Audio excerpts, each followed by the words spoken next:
is up, ladies and gentlemen? We are back. We are live. It is the Freight Coach Podcast, the top podcast in transportation, coming to you guys every single weekday, 8:30 a.m. Pacific, 10:30 Central, to break down some industry headlines. But most importantly, you guys provide some actual insights into what you can do with all of this information.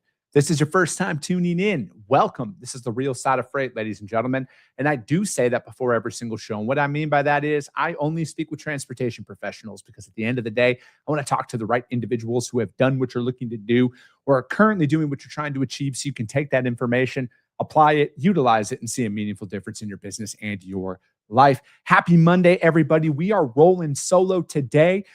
So what we're going to be doing is we're going to be doing our lane analysis powered by my friends over at DAT. We're going to be breaking down a couple of industry headlines for you guys.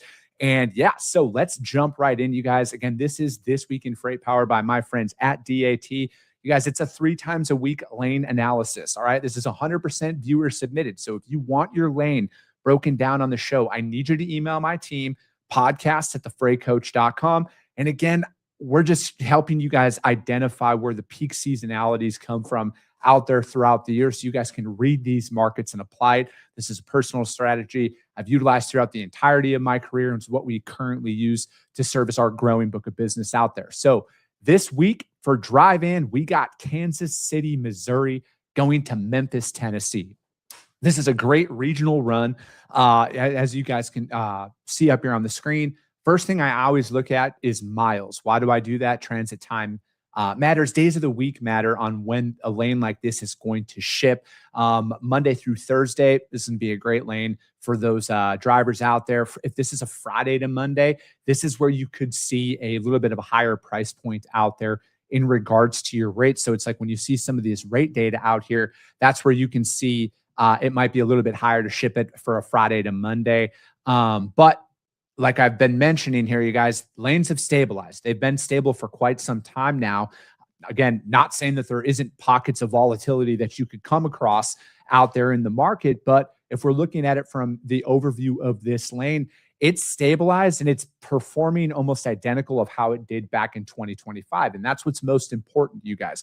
I want you guys to find out how these lanes perform annually, because as you see, last year, it was significantly less. You know, we were talking about like 30-some% less on this lane, but there was between July, August, and September, it stayed stable. And we're starting to see that completely here, June, July, and now into August. I know it's only the 10th. It's still early in the month and things could change. But, you know, again, we see that stabilization point, and then you will see it probably increase a little bit in September, into October. It'll dip probably between Halloween and right around Thanksgiving. And then, as you can see, it will shoot up there around Christmas time and everything else. And again, just pay attention to this stuff, right? Because for me, what I personally like to do, and we were talking with my friend Brandon on the show on Friday, is we want to find how this lane performs so we can get ahead of a potential price drop or rate increase out there. Because, you know, sometimes we're running and gunning more often than not on this. And we got to bring that stability and that consistency to our customers, because as you can see, rates don't change as much as some people out there want you to believe. It's a lot more stable. It's a lot harder to find those carriers who are running these lanes 24/7, 365, but it's how you stay below market and can provide a better service overall. I mean, it's something that we have relied on here this year in particular, as we're going through a market shift, right? Like, we have spent these past couple of years identifying carriers who run specific lanes that my customers have out there, and we've kept them rolling this entire time. And right now in particular, we're able to stay ahead of the market in that regard. So again, with this lane in particular, it's seemingly stabilized out there, and it's probably going to perform this way here for a little bit. You'll see a little bit of an increase here in September, as you can see. But again, pay attention to this, right? Most of these lanes perform identical year in and year out. The only difference is going to be the price, which none of us can control out there. And, if you would have came in at this point last year and told your customer about a rate increase, they would have told you to kick rocks, right? But right now, people will pay more money. They're going to pay what it takes to move the freight. And if you are working in a volatile market where capacity is tight out there, again, get that truck in hand, present it for whatever day of the week that you have it for, and work that off-market style out there. But that's This Week in Freight, powered by my friends over at DAT, you guys. That was Kansas City, Missouri, going to Memphis, Tennessee.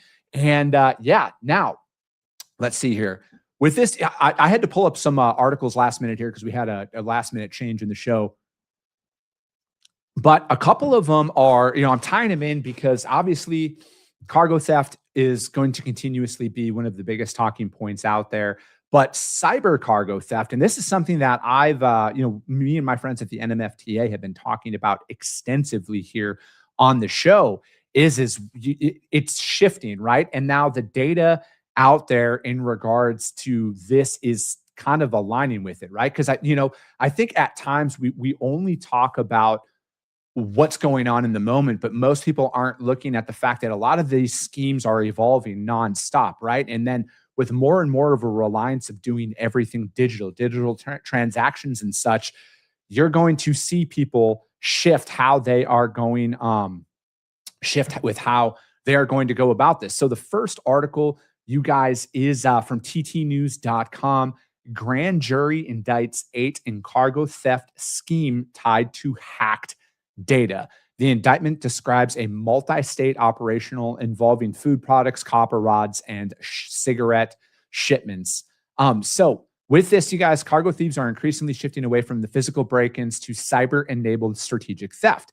And with this, you guys, you got to look at everything that you are using from a digital component is exposed, and it is going to be targeted out there. So this was led by an alleged, again, all of this is alleged, Uzbek mastermind. A cargo theft gang has been indicted for stealing 4.49 million in retail goods using information from hackers who penetrated legitimate companies.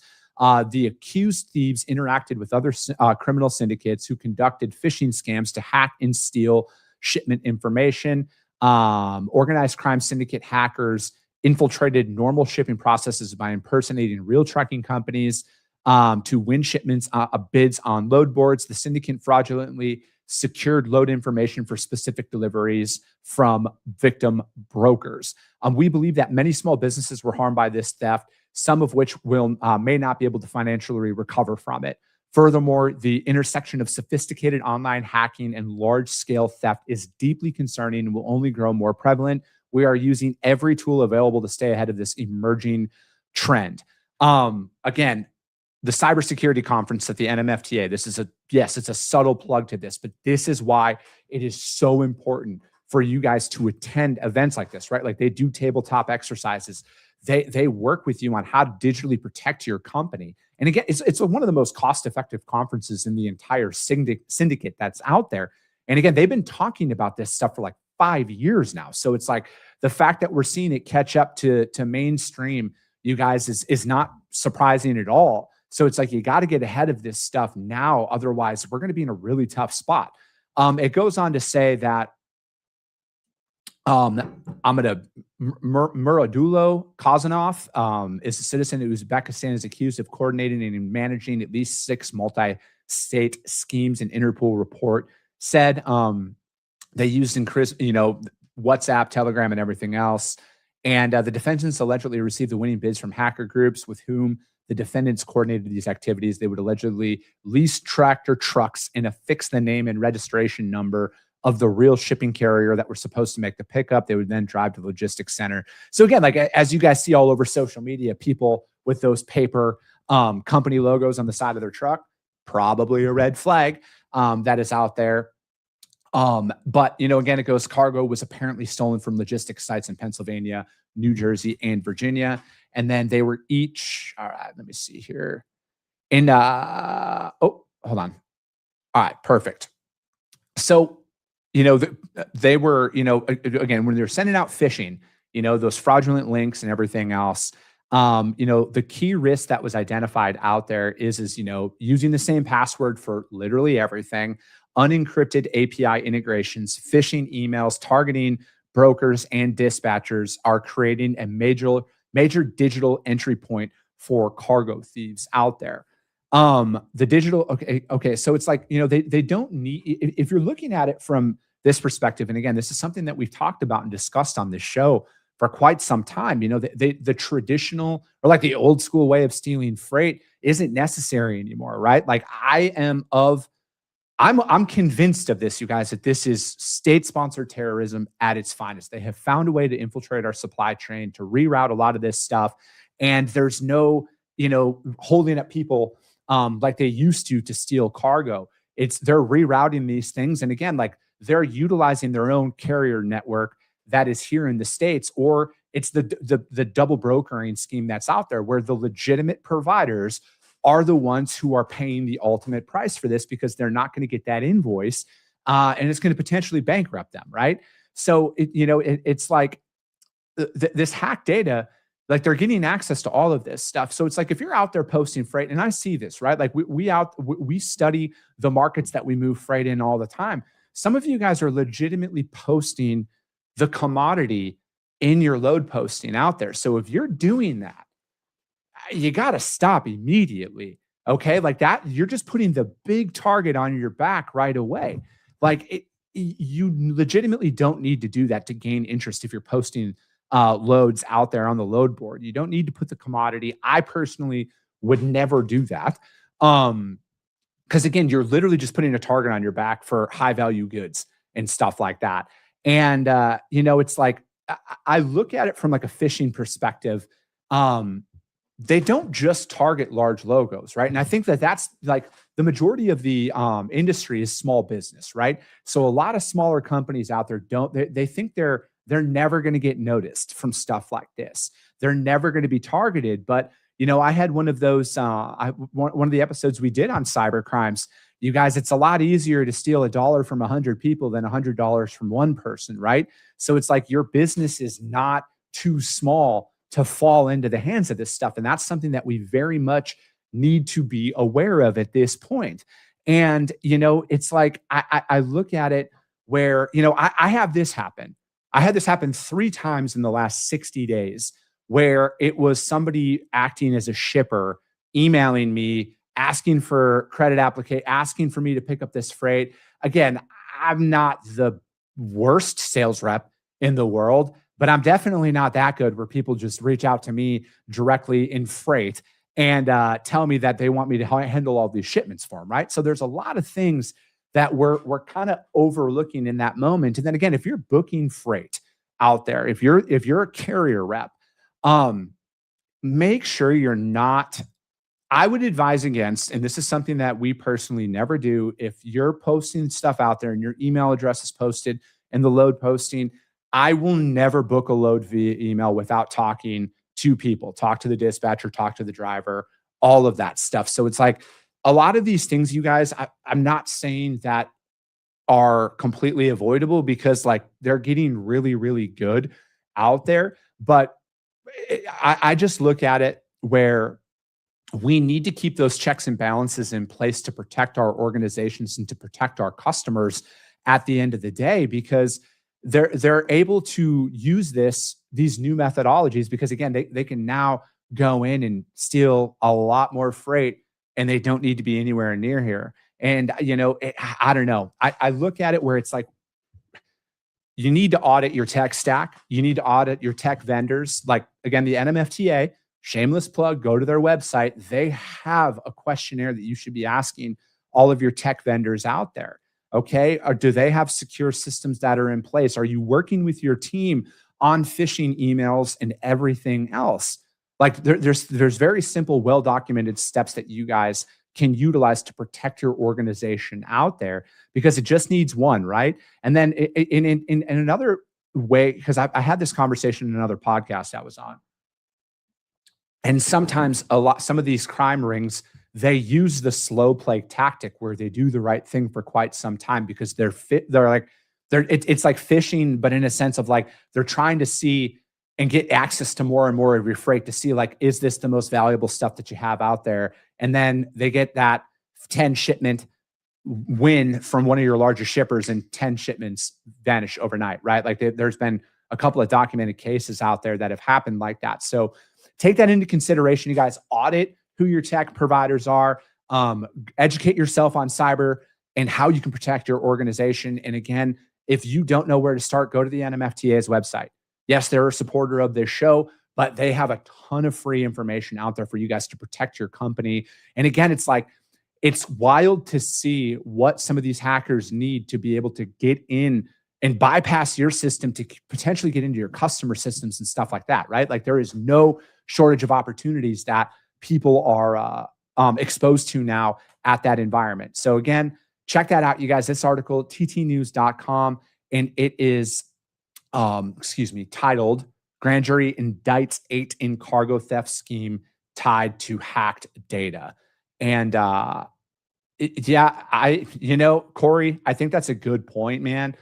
I don't know if like taking it off is going to solve anything, but like I would just actively choose to never post any of that stuff in there. I never post commodities in our postings at all. When we do go out to the open network, I never do that because to me that's just putting such a big target on your back, and it's just an unnecessary step out there. I'd rather talk to the carrier on the phone 100% of the time, right? Like that's why inside of my organization, we're never going to have AI carrier reps. I know that there's people out there who can make an argument, do all that stuff, whatever.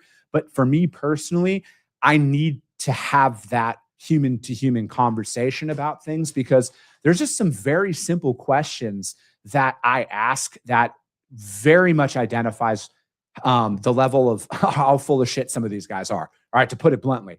And it's a very easy workaround if you know what to ask out there and what to look for. And I just look at it as the further that you remove the human from it. And again, there's no merit or proof behind this. Is just a complete gut statement. I would love to see the amount of stolen cargo and how it was tied to a digital transaction at some point to see, is there an actual increase in those cases where it's like they found that access point into your system, digital load booking, where there is no human ever talking to these individuals. And if there's an increase in cargo theft with those style of shipments out there, I'd love to see that data point. I hope somebody puts it together because my gut tells me that that's a very leading cause of what is driving a lot of this stuff.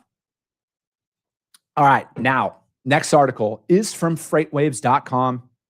And this is CargoNet reports $304.6 million in losses. Scott Cornell says Q2 theft drop is not a trend yet. Let me see here. And then CargoNet documented 677 theft reports, down 26% year over year, but average reported shipment value jumped to $564,000. Fewer cargo theft reports did not mean smaller losses out there. But estimated cargo losses did climb to 304.6 million during that 3-month period of Q2, a figure that more than doubled in that time frame from Q2 of 2025.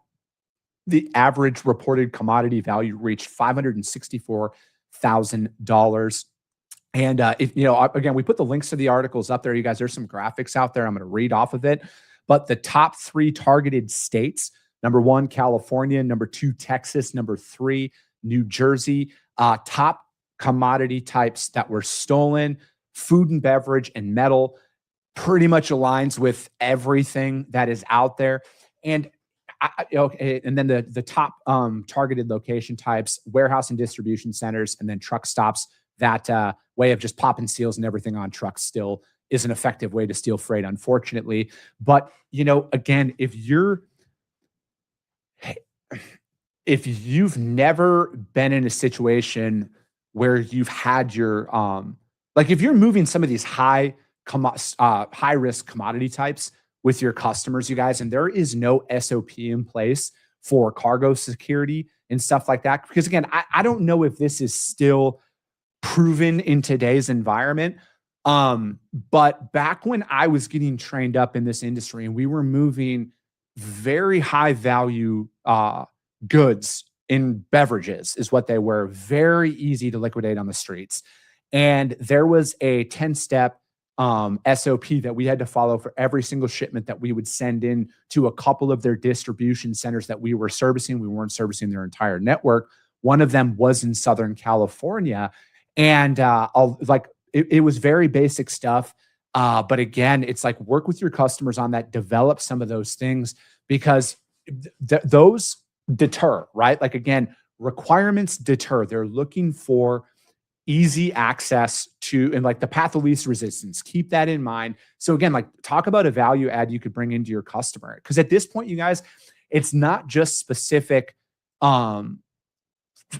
types of commodities, right? Like it's literally everything. And you got to look at it from a how easy could you liquidate this shipment, right? Like look at a load of Q-tips or something along those lines, right? Like I'm just throwing out examples. How fast could somebody liquidate this and what steps are you putting in place? And you should bring that to your customer as a requirement to help offset some of this stuff. But it goes on to say in this article, one quarter does not establish a trend. Scott Cornell, he had said that, he described that the decrease was as welcome news after years where activity stayed elevated. Cornell also urged the industry to avoid treating one quarter as proof of a broader shift. It's not going to be a trend until we see it for maybe 2 or 3 quarters consecutively. Cornell noted that cargo theft numbers have historically moved up and down. He said recent law enforcement arrests could be contributing to the quarterly decrease. Those efforts out there, we're going to talk about that in the next article, so I won't bring that up. But CargoNet's data,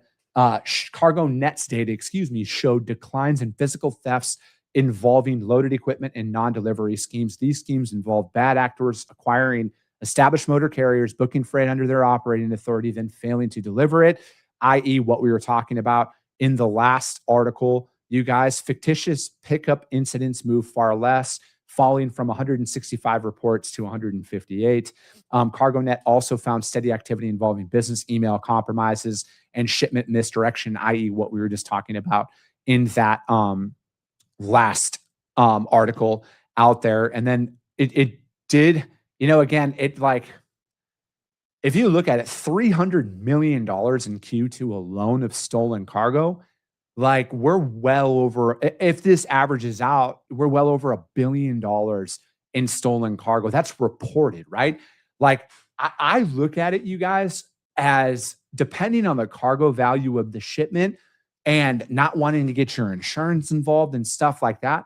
I don't know this for a fact, but if it's, hey, the shipment was only valued at, say, $10,000, and what a stolen shipment would do to your insurance rates overall, I wouldn't be surprised if people are paying some of this stuff out of pocket to avoid going through insurance and what that would do to their premiums and stuff like that, right? So again, it's like when we see this stuff, just because like I think Scott Cornell summarized it perfectly. It's a welcome data point that's out there, but it's not saying that everything's good, right? Like we need multiple consecutive quarters for that to happen. But it's like, again, I think from the overall cargo theft numbers that we're seeing out there, now the average load value going up. So I think it's very important to note that if you are moving high value cargo of any kind and you're a broker, and, again, I understand brokers don't need insurance, right? Every shipper out there with real cargo is probably going to require you to have insurance. But buying a rider to cover that additional amount, you guys, is crucial more times than not. Yeah, in a perfect world, you're always going to find carriers that have $250,000 insurance or $500,000 of insurance, cargo insurance, and you're going to be good and you're not going to have to buy riders. But your ability to buy a rider as a broker opens up a big world of freight opportunities that are out there. It's something that we personally do because not every carrier that we book out there has the insurance, right? Like if it's a $110,000 shipment in cargo value and they have $100,000, we purchase that $10,000 rider out there. And we just do that because, again, I want to do the right thing and protect my customers' freight. But, I look at this, you guys, where we're at a very unique time. And this is never a bad time to audit your processes, to audit your systems in place. And if you do have customers out there that are moving some of these commodities that are at a high risk and you notice that they don't have an SOP in place, I would offer to work with them on creating one to help protect their freight, you guys, because ultimately that's what we need to do. We need to protect our customers' freight and go from there. But that article, you guys, was from FreightWaves. And it was CargoNet reports 304.6 million in losses. And yeah, check that one out. And then the third and final article, you guys, is from overdriveonline.com. And FMCSA bars, ICE, grill illegal drivers out there. And give me just 2 seconds here. And we've already kind of talked about this a couple weeks back, but the FMCSA doing their operational highway shield, and it's an intensive roadside enforcement targeting non-compliant drivers, ELD tampering, and other violations that are out there.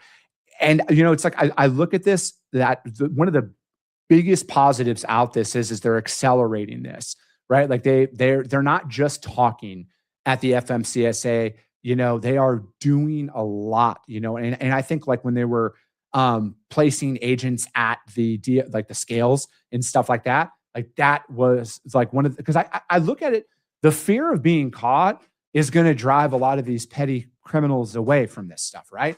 Like that and strict punishments. Like I'm a massive fan of dropping the hammer on a lot of these individuals out there when they're caught in this, but they are removing non-compliant drivers and fraudulent CDLs off of the market, which is a major, major win for highway safety. And it's a major win for the industry and for the people who are doing it right? Like I've always talked about, when it boils down to it, I want to protect the legitimate providers that are the owner operators, trucking companies, and brokers who are doing the right thing. Because when it's the Wild West and a lot of this stuff is it just goes unchecked, most small businesses are one bad transaction away from going out of business.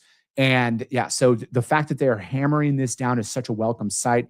And, again, as a broker, a lot of cases have came out here recently about how bad things could get for you in the event that you book the wrong truck. All right. You need to be going through your vetting processes as a continuous thing, not just at the setup alone. You have to continuously be monitoring your network to make sure that these people are performing at your company's standards. And, I look at it where this, like having them, placing them at the scales, that is one of the best sites out there, because I think it's going, like, I would love to see them continue to increase it. Honestly, I would love to see them do that, take more corrective measures to remove this. And again, at least deter people. And they were never deterred from operating for the last, who knows how long this has been going on, right? Where it's like, we're at a point now where just the sheer presence of DOT, ICE, everything at the scale house is going to naturally deter this. And again, if you are caught, severe punishments, right? Like I've stated on the show numerous times out there, but again, they're doing this multiple times. It's not just the once a year during the DOT Blitz Week. Like they've done a couple of these now. I think this is like the third or the fourth one that they've done to audit these carriers out there to make sure that they are compliant and they are not breaking the law. But that article was from overdriveonline.com. And that's going to be it for today, you guys. As always, if you got value in what you heard and you're not subscribed, subscribe to the show, you guys. And if you're feeling ambitious, rank that show on iTunes and Spotify, because if you see value, your network's going to see it as well. I appreciate you guys. I love you guys. And we'll be talking to you soon. Came back with a bang, window down, yelling out money, anything. Hey, ooh, got the foot on the gas, pedal to the metal when I'm getting to the